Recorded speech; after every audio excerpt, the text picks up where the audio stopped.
C'est bon, allez. Voilà, vous vous présentez. Non, moi je suis connu, ça fait 6 ans que je suis là. Donc Alioune Aïdara Niang, vous êtes le gouverneur de la région de Saint-Louis. Vous venez de présider donc cette cérémonie de remise de matériel aux bénéficiaires impactés donc, du plan Orsec. Pour nous retenir pour cette il y a 3-4 mois, le président de la République lançait le plan Orsec, à la suite de pluies diluviennes que le Sénégal a enregistrées et qui étaient d'ailleurs prévisibles. Ces pluies ont durement impacté les populations de tout le Sénégal, notamment celles de Dakar, de Saint-Louis d'ailleurs, mais moi particulièrement Saint-Louis, où beaucoup de familles, plus de 4500 familles,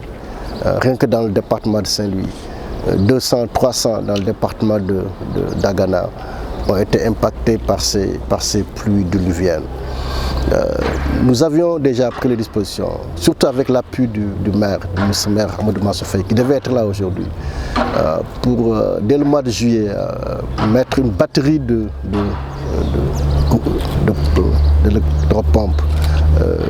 pompes, au nombre de 50 dans la commune, parce que nous savions que la nappe à Saint-Louis était affleurante. Et nous savions également que nous allions recevoir beaucoup de pluie puisque les organismes de météorologie avaient lancé l'alerte. Malgré ça, nous avons reçu des pluies exceptionnelles. Les moyens de l'État, combinés aux moyens de la commune, nous ont permis donc d'amorcer la lutte avec les moyens du plan Orsec. Nous avons exondé beaucoup de maisons. Nous avons mis des camions pompeurs pour aider les maisons, les familles à avoir des latrines de qualité. Nous avons vidé les fosses septiques, nous avons fait des tranchées, nous avons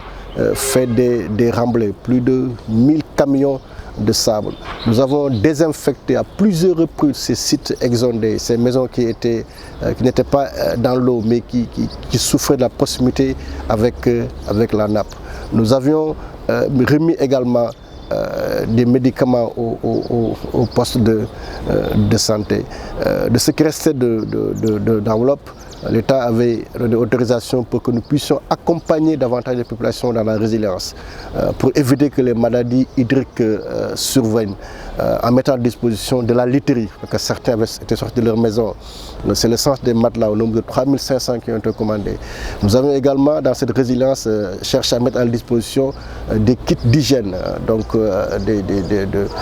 tout ce qui est produit d'hygiène, pouvant aider à éviter les maladies hydriques. Malheureusement, la livraison a tardé, mais à toute chose malheur est bon, puisque l'ensemble de ces produits d'hygiène arrive à un moment où la pandémie, où le virus a repris encore du service. Et aujourd'hui, j'espère qu'avec tout cet appui-là, les populations s'installeront dans une hygiène personnelle et collective, ce qui nous permettra, avec des gestes barrières, donc, de venir à bout de cette maladie. Et combien de familles vont recevoir ces dons? À peu près peut-être 4000 familles. 4000 familles recevront donc cet appui de l'État. Chaque préfet appréciera. Maintenant, s'il faut donner aux familles la totalité, l'intégralité des kits, la literie et tout ce qui s'ensuit comme madar, comme grésil, comme gel, etc. À défaut de voir comment faire le dispatching, certains auront de la literie, certains auront donc des produits. Mais l'essentiel que les personnes les plus impactées, les plus vulnérables et qui avaient reçu déjà donc dans le cadre du cash transfert une enveloppe variant en 100 000 250 000 francs CFA puissent donc en bénéficier. Voilà. Peut-être une dernière question. En général, ces sinistrés vivent dans des zones non lotissées, ce qui constitue un véritable problème. Le président Public a instruit l'État de réfléchir sur comment venir à bout de ces zones non aedificandi et qui malheureusement ont été occupées par le mécanisme prévu par le code de l'urbanisme qu'on appelle restructuration. L'État y travaille, nous y travaillerons avec donc, les collectivités territoriales et les populations pour voir comment chercher à donner suite à cette instruction. Et ça suppose un coût, mais ça suppose également beaucoup de préalables, notamment beaucoup de discussions, beaucoup de sensibilisation, puisque Saint-Louis n'a pas une assiette foncière extraordinaire. En vérité, Saint-Louis ne peut plus s'attendre. Si Saint-Louis doit s'attendre, ça sera peut-être sur d'autres communes. Ça, c'est notre débat. Mais intramuros, Saint-Louis ne peut même plus accueillir un terrain de football. Vous dites la difficulté que nous avons, mais on verra qu'est-ce qu'on peut faire, comme on l'a fait cette année, comment faire des tranchées, prépositionner à chaque veille d'hivernage des motopompes qui soulageraient des populations, donc des eaux, puisque ce qui inonde une ville assise sur du sable de dur ou bien sur du dock ou sur du Dior, inonde au 10e Saint-Louis, qui est plus ou moins dans des bas-fonds et dont la nappe est affleurante. Gouverneur, yaa ngi jiite cérémonie joxe matériel njaboot yi nga xam ne ñoo lor woon ci mbënn mi ci cadre plan Orsec lan lañ ci mën a jàpp. li si mën a jàpp rek mooy état bi dafa taxaw gannaaw bi président de la République jëlee dogal bi taw yi amee woon yaa ñeenti wax si gannaaw taw yu metti mu dégage mu dafay def plan Orsec mu ne cette fois si alal bi daf koy tas ci région yi bi may lancé plan Orsec bi maak ministre maire Mansour Faye yàlla moo dogalul mu teew waaye amoon na yéene dana waxoon ni am nañu yéene génne nit ñi si ndox mi yàlla suturaal ba loolu am na dañu am yéene jël ay camion dugal ko si gox yi kër yi mu manque ndox mi manqal leen seeni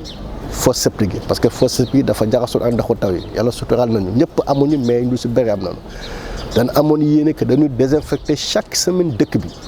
quartier bu am ndox ak bu amul ndox yàlla suturaal nañu am na ak matériel bu bees bu service d'hygiène bu mam dañu yéene woon également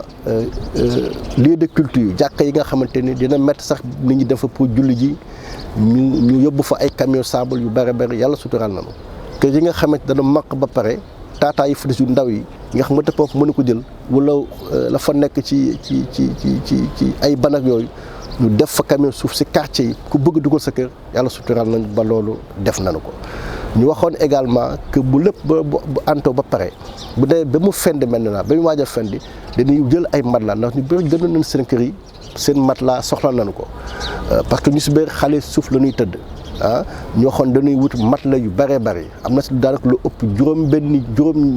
junni ak juróomi téeméer matelas am nañu ko ñu ni woon également dañu war a wut eau de javel dañu war a wut madar dañu war a wut grésil dañu war a mën a wut lépp xam muy saabu pour jàppale askan wi si cet parce que cet bi nga tax maladie hivernale yi mu bañ a am loolu également xëy na yéex na ak marché yi ak commande yi muy demee mais tey loolu lépp jot nañu ko sa fi ñu ko jotee sax si la gën a neexee parce que dafa nekk période boo xamante si le virus bu bon bi jógaat sa virus bu bon bi vaccin amul waaye ñu jàpp na ne ñun suñu vaccination mooy takk masque mooy distanciation sociale mooy ak cet ak diif raxasu ak saabu ba mu set je pense que bu ñu ko joxee famille yi presque 4000 et quelques familles diggante Ndar ak Dagana département de Dagana parce que ñoo si impacté woon yaakaar naa ne bu message bi jàllee kon xëy na sax lii dafa nekk l'utile à l'agréable daañu si mën a jël jariñoo ci hygiène collective individuelle waaye dina mën a également jariñ si barrière ak mbas mi si nekk donc tey jii loolu lañ doon indi bu loolu desee également ñu jël valeur bu toll ci daanaka ñeenti millions su ma jumul loolu la Podor 7 millions Dagana 7 millions pour jox ko dimbali ko centre de santé ak poste de santé yi pour ñëpp ñi nga xamante ni liste yooyu si la ñu nekkoon néew doole yooyu si la ñu nekkoon ñu impacté la woon ku suñu hôpital di faju ñu mën a jël si alal boobu si médicament bu mu jënd ba pare ñu jox la ko pour nga mën a faju sa doo fay médicament bi am na yu nekk ci oto yi pour échantillonnage mais am na également bon yi nga xam dañ koy jox préfet dañ koy jox mu jox ko médecin de district bi nga xamante ne moo nekk si zone am loolu daal tey moo nekkoon woote bi du ndaje nag parce que bu doon ndaje dina gën a bari symboliquement ñu jël 10 familles ñu jox leen ñu yóbbu ba ñu xamante ni état bi li mu waxoon def na ko ndax am na benn mag bi doon wax ni mu ni asgor su waxul moomam boppam waaye su waxee moomatul boppam yàlla nag suturaal nañu ba état bi waxoon na si sama tur état bi jëf na également nit ñi teg seen bët ñu leen di gërëm di leen sant. mais en général problème bi ñuy am mooy ñi famille yi dañuy loger si quartier yi nga xamante ni day nekk kenn du ko lotissé mu nekk problème bu mag tamit. gis nga ñàkk a lotir moom Sénégal bari na fi lool problème mu Saint-Louis am na non seulement quartier yu bari lotiruñ ko waaye Saint-Louis dafa nekk dëkku ndox parce que Saint-Louis à la limite presqu'île la bu nekkee fi nu nekk nii île la boo gën a dem soo bi presqu'île la donc géej gi daf fi nekk fleuve bi nekk fi